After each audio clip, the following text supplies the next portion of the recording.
Hey everyone, it's me, Mr. G again. We are back. Jess and Layla's Astronomical Adventure, Part 7, pages 39 through 45. Let's hit up this vocab first. Here it is.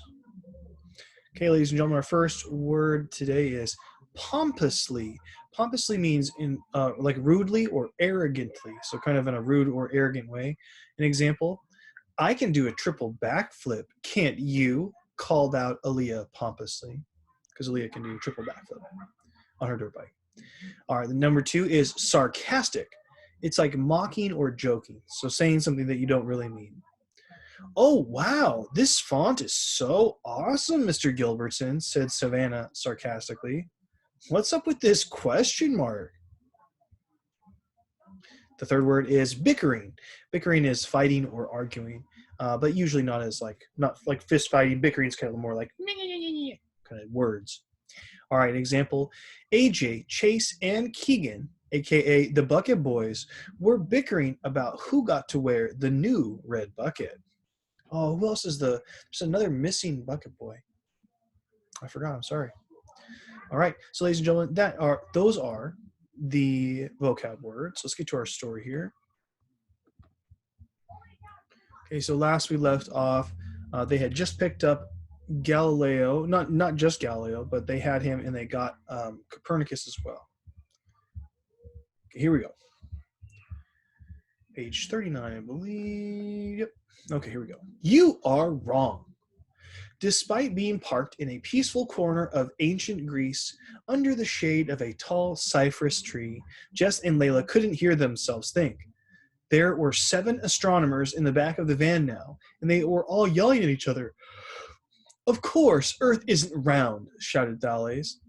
I never said it was round, you silly old goat, Anaximander shouted back. I said it was cylindrical. Young man, I'm your teacher, and I know best. La, la, la. Anaximander was pressing his hands firmly to his ears and singing, I'm not listening, I'm not listening. Meanwhile, Aristotle was glaring at Copernicus, shaking his head. Earth is the center of the universe, sir. How dare you suggest that I am wrong? I suggest that you are wrong because you are clearly wrong, said Copernicus loudly, before adding, or is your brain in your beard? If it is, said Aristotle, sneering at Copernicus's smooth chin, then that means you must have no brain at all. In addition, said Copernicus pompously, ignoring Aristotle to his annoyance, I think you'll find that the planets do orbit in perfect circle. I agree with Copernicus, said Galileo, stabbing a finger in the air. Well, surprise, surprise, said Aristotle in a sarcastic voice. He's the only one talking sense around here, said Aristarchus, suddenly chiming in and pointing at Copernicus. Him and the one with the long brown stick, he added as he stroked his long white beard. My name is Galileo, said Galileo, stepping forward, and I think you'll find it's not a stick, it's a telescope. Pythagoras, at this moment, was the only astronomer not arguing with anyone, since he was far too busy staring through the window at the back of the van. Listen to the music of the spheres, he said in a dreamy voice. Such lovely music. This is giving me a headache, Layla, Jess eventually announced. I think we should take them all back home. Seriously, no homework is worth this much trouble. Layla was fiddling around with the van's controls, trying to ignore the bickering astronomers, and as she fiddled, she realized there was a button on the dashboard. Sorry, guys, hold on a second here.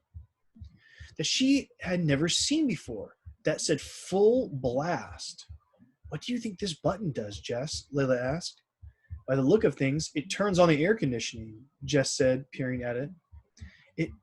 It turned on the air conditioning before the van became a time machine, said Layla. Or at least it did when the air conditioning worked years ago. But what does it do now?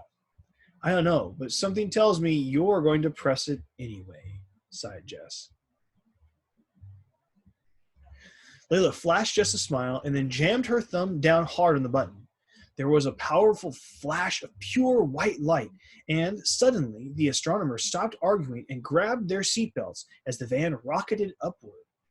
"Oh!" gasped 6 of the 7 astronomers. "Lovely music," said Pythagoras, still staring dreamily out the window. The van zoomed straight up into the air, tossing violently from side to side. "Ah, help!" shouted the astronomers, rattling around in the back of the van like coins in a jar. The higher they traveled, the darker the sky grew. Then, suddenly, the heating in the van came on with a buzzing sound that made Aristarchus jump up and look under his seat, confused. "Where are we going?" Jess asked, clinging to her seat. "It looks as though we're going into space," gasped Layla. "But space travel in a van is impossible," shouted Jess. "You thought time travel was impossible when you woke up this morning," laughed Layla. "But here we are." And ladies and gentlemen, that's all we have for this section today. See you later.